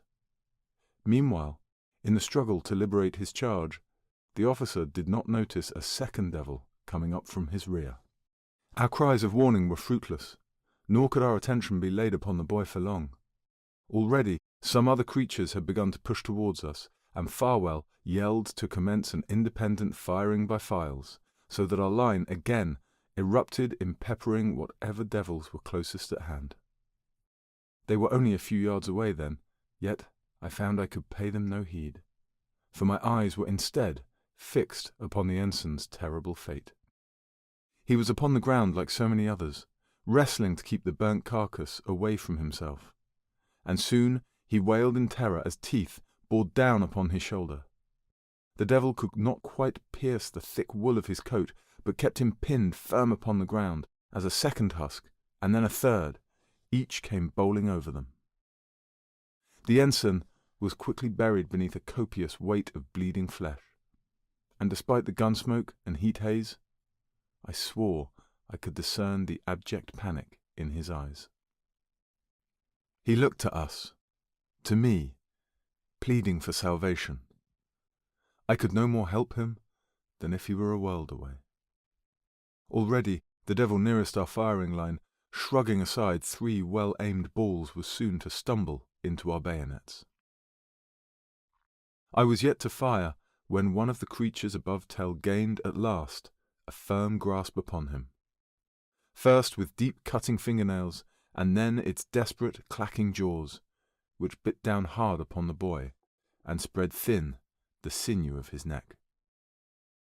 His cries then pierced the cacophony of hell in such a way as shall never leave my soul. In that brief moment I saw with clarity what I needed to do. With trembling fingers I brought up my piece, took careful aim, and fired. My first and only shot outside of drill was thus to kill my own officer. The ball whizzed past a devil that was only an arm's length from falling upon me, and crashed messily into the top of Tell's skull. His screaming halted instantly, as the devil atop him was pelted with brains. The biting upon Tell's neck ceased as his assailants found his body stiff. Nor could I comprehend the horror of my mercy before I, likewise, was set upon. It was half from the memory of my muscles that I had brought down my firelock after taking the tragic shot, and a stroke of pure fortune that this put my bayonet on a level with the oncoming devil's sternum. In my daze I was no more cognizant of it than the moon, yet when I felt the jolt of the devil's full weight against my arms, I was hauled back immediately to the present. My cry then was one of sorrow as much as fear, as stiff fingers clambered along the length of my musket to grip upon me. The rabid, cracking teeth seemed a hair's breadth away from me. It was all I could do to push against my vile assailant, which heaved on in dreadful abandon, my bayonet poking out of its back. I heard a shout behind me, and suddenly there appeared my rear-rank man with a large spar of burnt wood. He plunged it over my shoulder and into the devil's eye. The man to my left then, after struggling to pivot his firelock in the melee, made to shoot the devil's neck, further coated us all in rotting fluids. Regardless of all injury, it pressed and bit and seemed ever to near. I heard my colleagues exclaiming something, but could not discern a word. My whole world was nothing save those dreaded teeth and the cold, desperate, wide stare of the devil's one remaining eye. Nor could any of the others provide us aid, for all down the line similar scenes transpired, as one by one the creatures plunged into our ranks. The men tried to keep them at bay, but before long they were piled against us in putrefactory push. Heavy stones were thrown, wooden debris was jabbed, musketry cracked, and bayonets pierced continually from our rear ranks. Nor did the men of Stowlham bring dishonour upon their kin, as they fought with even greater ferocity than us soldiers. They stood not in defence of themselves, but of their homes and property, of their wives and children. To both our left and right they struck at the oncoming corpses with fisticuffs and buckets alongside their makeshift weaponry. For every one to slip and fall in the deepening mess of spilled offal, another civilian would rush on from somewhere to take his place, and prayerfully allow his escape. Many of the women and children had come to huddle behind the lot of us, uncertain of where they might flee, while many even joined in the fight beside their men. Yet even the strongest of wills could not long withstand the physical crush of so many unthinking killers. There arose then a general commotion upon my left, betraying what had long been inevitable. One of the front rank men had lost his footing and fell backwards into his fellows. The devils pushed through the gap and thus commenced their slaughter anew. The remainder of our ranks were not long to stand. The weeping man to my side then lost himself for only a moment. He stumbled, and a gap appeared between us, into which a smaller corpse fell and bit upon his hand at the musket's swell. Instinctively, he dropped the piece to push his attacker away, and so a second floodgate opened. The line all about me began to collapse as devils poured inwards, falling upon themselves with the poor man crushed beneath them. His file partner, dropping the spear of wood he held as a weapon, had already turned and fled, forcing himself past so many others. Soldiers soon joined with women and children, flying into the night with screams upon their lips. "Hold fast! Hold, you blackguards!" Farwell was shouting from somewhere to the right, yet it would not do. Those few men remaining were soon to be crushed beneath the weight of corpses, while the rest were scattering into the harsh winds, which had become a fierce and continual rush, dragging towards the growing flames. Had I a hero's courage, I could not have held. In some horrible compulsion, I found myself looking away from my piled attackers to my comrade underfoot. In vain he struggled to keep the creatures from his body, yet they bit hard at every part of him, and blood spattered from beneath his teeth. Collins, that was his name, I then recalled. He was a quiet man in the company, but a good and honest soldier. His wife had followed us on the establishment. She would have been back at the warehouse just then, wondering about her husband's fate, alongside so many others. I could offer Collins nothing more than my sorrow. Another devil had quickly crawled through the heap before us and made for my leg. It was only with a risky backstep that I could avoid it. The man at my rear had fled. Thus, with a final great heave, I too released my hold and turned to flee. The devils before me immediately fell inwards, grasping for my back, as I stumbled away and ran. With a glance over my shoulder, I saw the few most steadfast among us, then fully overwhelmed by the foe, which clambered one over another in a frenzy to reach the living. I heard men screaming terribly as guts were strewn about the cobblestone street. Collins was totally buried beneath the devils, as was soon the man who had stood upon my right, and thus abandoned in my flight. I saw Sergeant Daw holding back 3 devils alone with his pike, being forced back against the wall of a shop as they clawed across his face. Lieutenant Farwell was also soon overwhelmed by the horde. He cut and sliced ferociously with his sword, but was unable to weaken the hands which snatched at his once glittering uniform. He fell back under yet another bloody, ashen pile. My retreat alongside so many others was desperate and disordered. One man forced his way past me viciously, as I in turn jostled others, in the mad dash to abandon our brother soldiers and the civilians we were duty-bound to defend. Gradually, then, the screaming behind us died down, and subsided into a wider clamour all across the city. The violence evidently was fast becoming general. It was a sick kind of constellation, then, that as the devils concluded their slaughter in the square, their desire was not fixed solely upon ourselves. The bells began, one by one, to cease their tolling, and all the air ran thick with falling ash, as pillars of smoke blotted out the moon's little glimmering light. By then, there was only the flickering red of distant flames to illuminate our path. It seemed we had truly entered hell itself. As we shirkers fled through the streets, I knew there was neither hope nor function to reforming our company. The whole of our command had gone, with our only remaining corporal now long lost in the mess of retreat. We were hopelessly scattered, as every man abandoned his comrades to try and save his skin, deciding on some fancy of flight or other.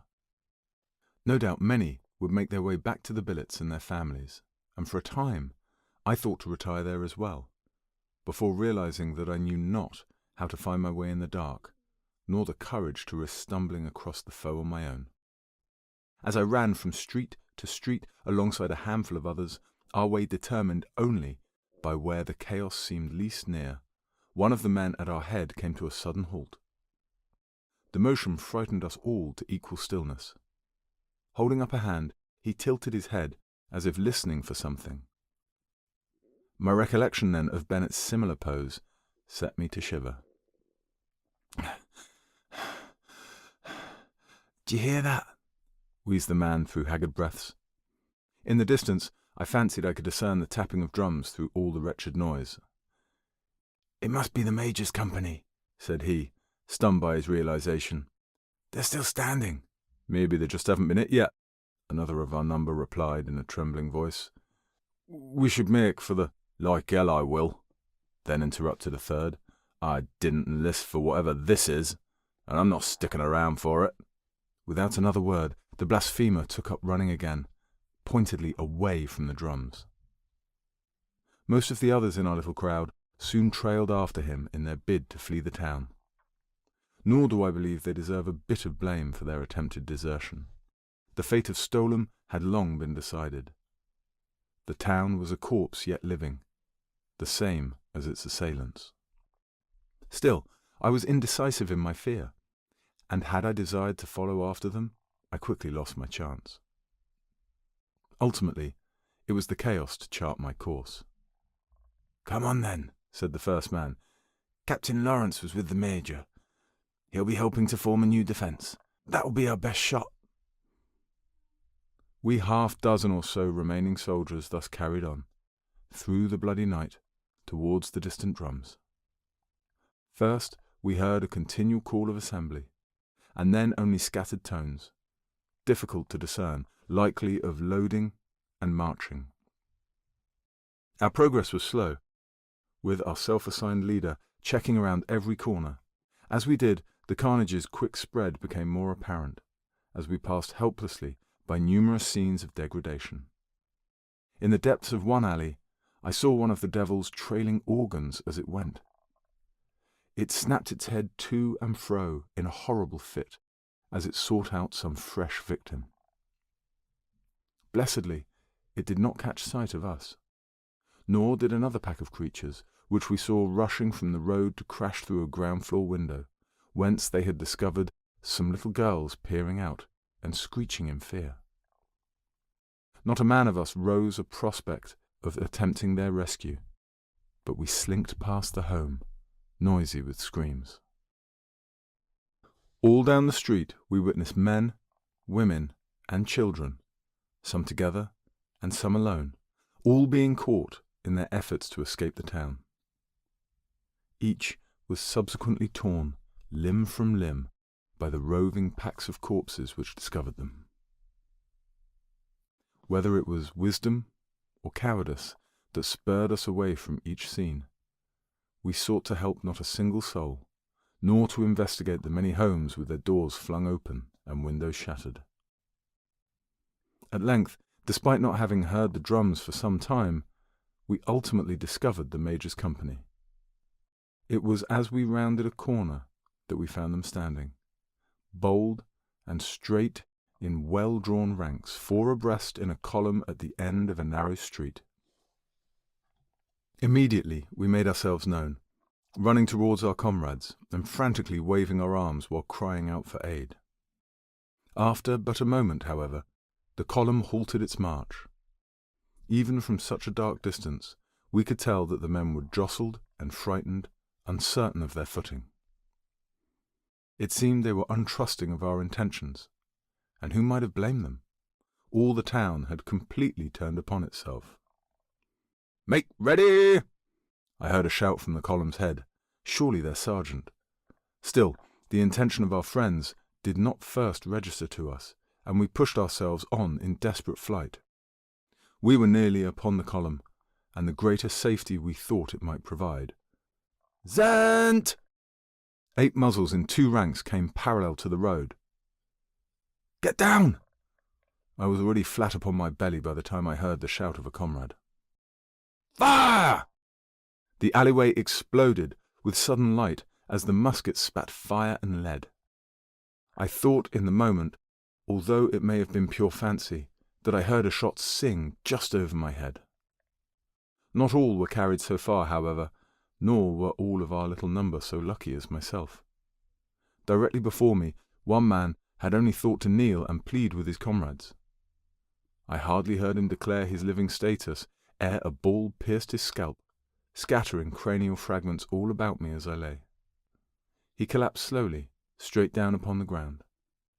His expression, undisturbed, still bore a queer tincture of fear and hope. Another soldier, further to my side, sat even less fortunate. He clutched at his bloody stomach in disbelief, looking slowly from his wound to the column, as if he did not even feel the pain. Retire! The sergeant ahead barked as the next rank of men strode forward in their well-rehearsed street firings. Another round would soon follow. As some of our number then leapt back up to run, damning the firers as they went, I made to try and aid the wounded man. I took him by the shoulder, and he looked at me, perplexed. He seemed more distraught by the injustice of it all than any pain. I recognized him in that moment, through the little light of distant fires, as the fresh recruit whom Sergeant Daw had coerced with the promise of a fine uniform in Ely. He had finally got his coat from the tailor but a few nights prior. With an almost drunken nod, he made to follow with me, yet on his attempt to clamber to his feet, pain of his wound seemed all at once to flood his senses. The man half collapsed as all the air in his lungs rushed out with a horrible shudder. "Christ's blood! Leave him! Come on!" a voice bellowed from ahead. Whether from one of my comrades or the column itself, I knew not. The lingering smoke sat heavy in the air and obscured the lot of them. "Make ready!" Again came the clicking of so many locks. But, thought I, if they knew us to be living allies, why would they fire? The revelation prompted me to glance over my shoulder, where, faintly illuminated in the red glow, I discerned the silhouettes of a veritable wall of shambling corpses. They rushed towards us as fast as their legs could carry them, stumbling atop one another in the process, and taking on the appearance of a great wave. Their greatest hindrance was, ironically, their superior number, for in their fit they clogged the narrow road, and easily slipped on their own flowing gore as musket balls smashed into earlier wounds. Yet still, on they came, their jaws all clicking in mad anticipation. Those former workers and craftsmen, their wives, even some children, all compelled only to tear at us. "Come on, man! We have to go!" I pleaded with my charge. He had fallen to his knees, and his face glistened with sweat. "Zent!"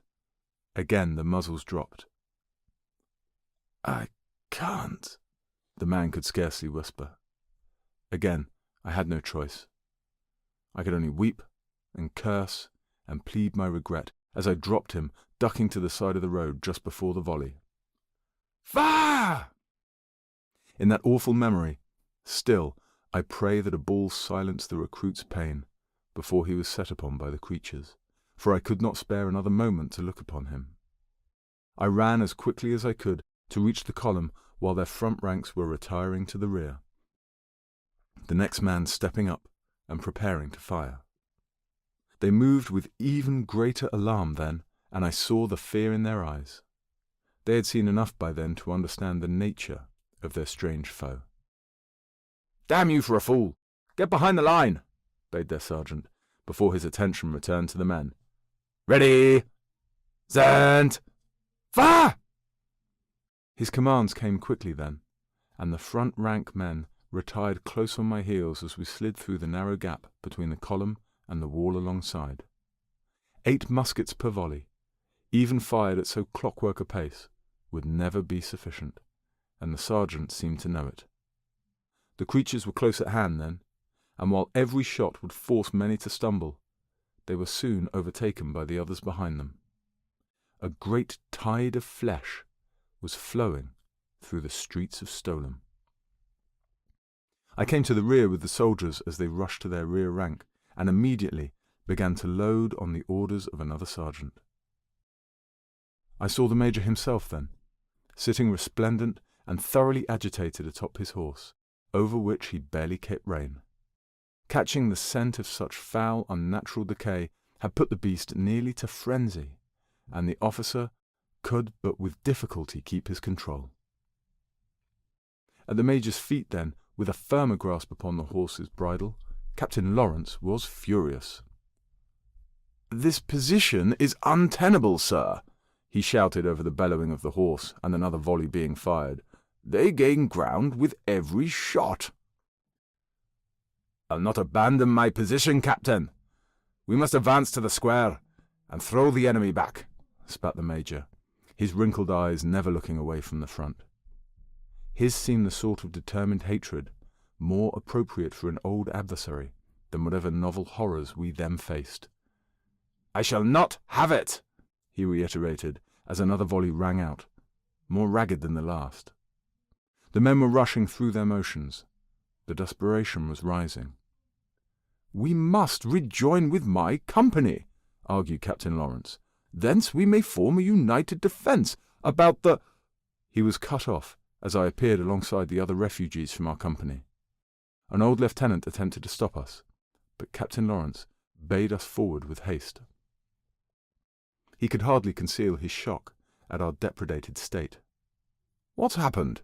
demanded he. "Where's Farwell?"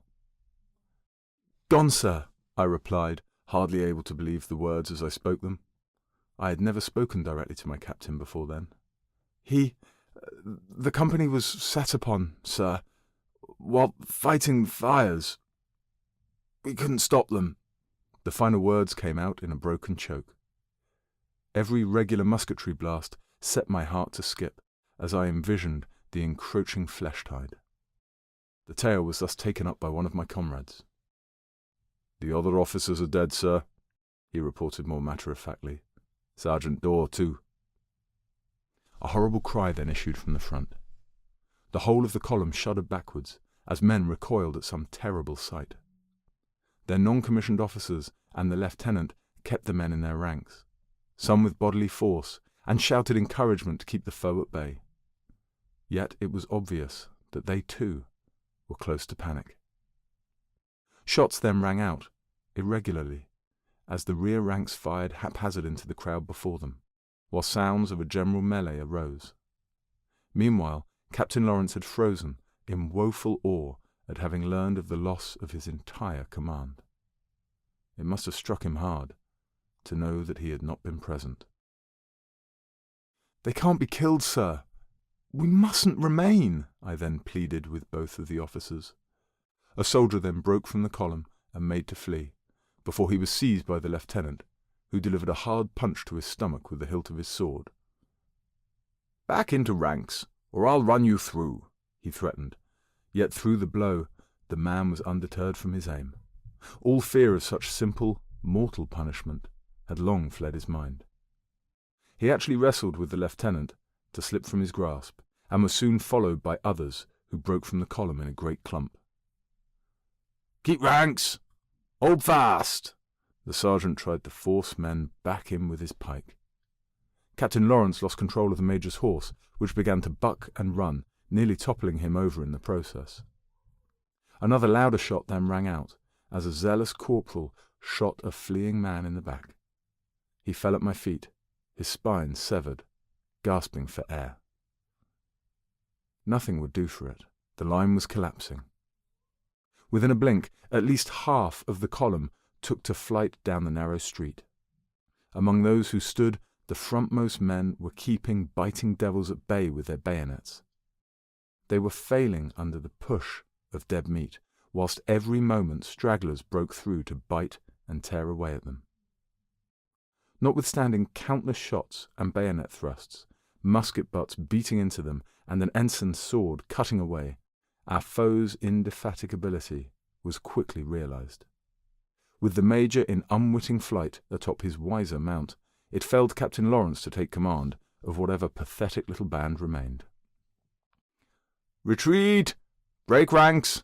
he roared atop the din. The soldiers capable of following such orders did so, with all too much enthusiasm, save for a few who tried vainly to rescue some crony or other from the devil's grasps. Among those at the very front, unable to retreat, the corpses soon fell atop them. Their screaming was muffled beneath so many layers of necrosis.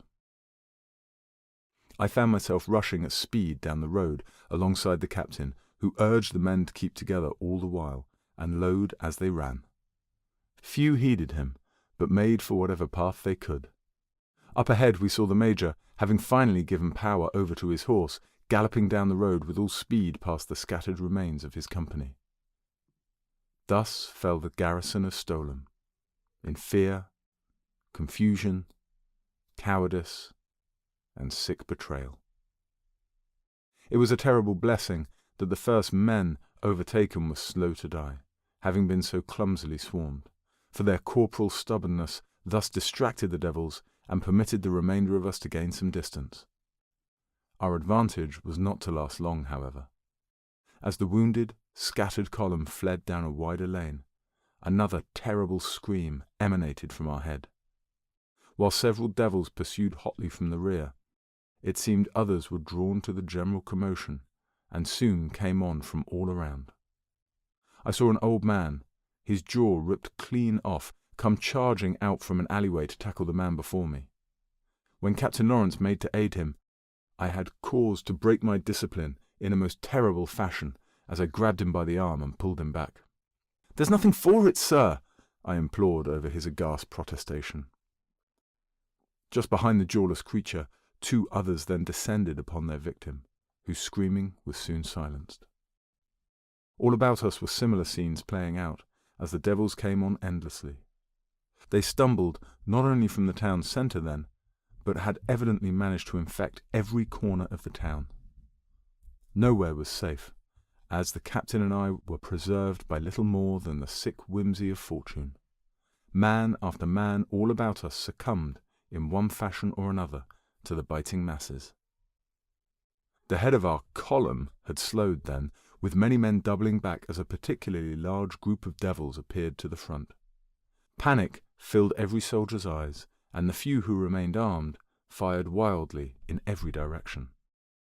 We were truly surrounded and hopelessly lost in the winding streets, lit only by the moon and distant fire.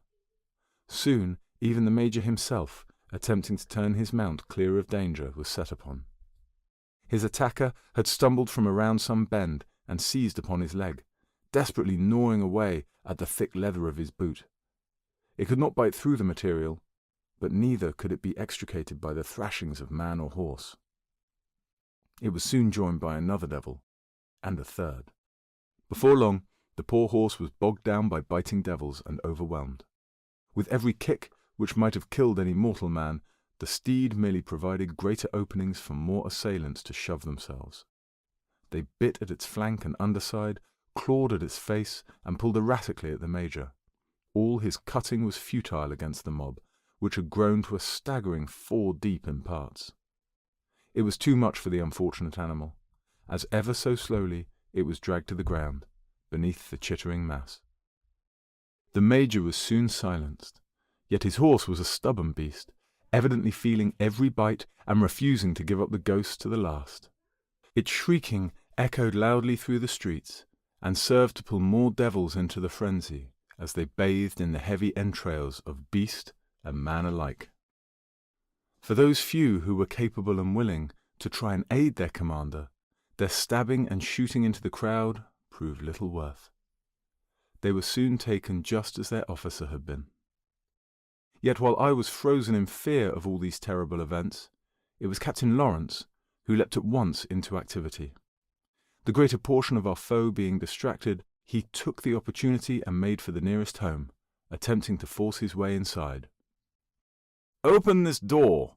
shouted he, and pounding on it with his sword hilt. Yet there was no reply. Turning away then, he rushed along the terrace to the next home.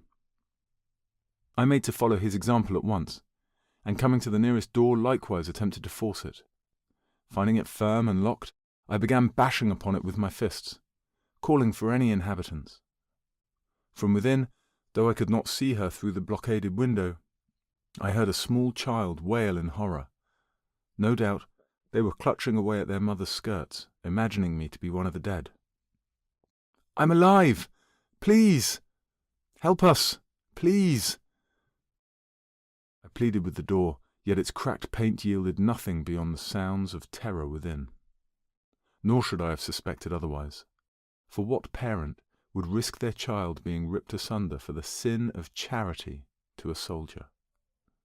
Still, in the chaos of that moment, I did not care a lick for their potential dangers, as I faced a very real one. Fear, in that way, had driven all sense of soldierly chivalry from my mind, and numbed me to the horror of my actions. Blessedly, I had not long to terrorize those poor inhabitants, before a joyous cry issued from across the road. "Here!" called a man, standing in the decaying frame of a door he had forced. "Come on, lads! Here!"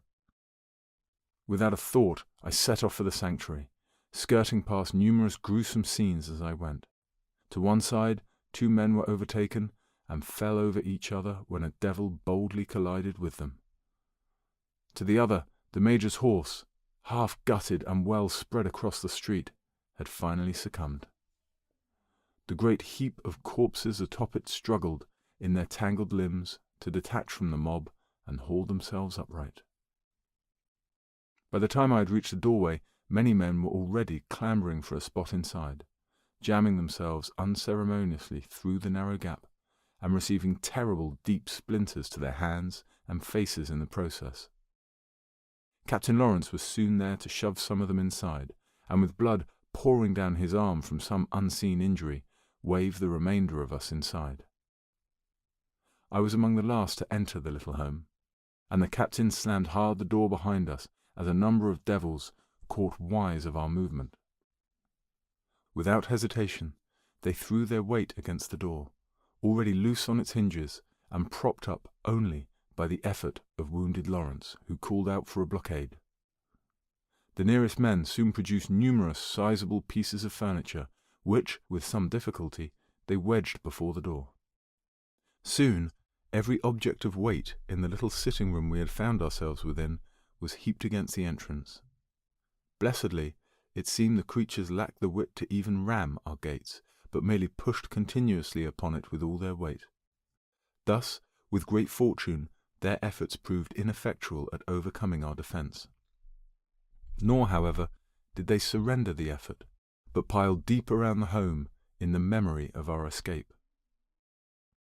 We have been laid to siege. This has been a free sample of The Corpse War of 1793 audiobook, written by myself and narrated by the wonderful Mr. Mark Jennings, with a wonderful musical cue from J.G. Baroque here on YouTube and on Spotify, with his rendition of How Stands the Glass Around. If you'd like to pick up this story and find out what happens next, you'll find the full book for sale now at nativeoak.org. Be warned, though, it only gets more gruesome from here.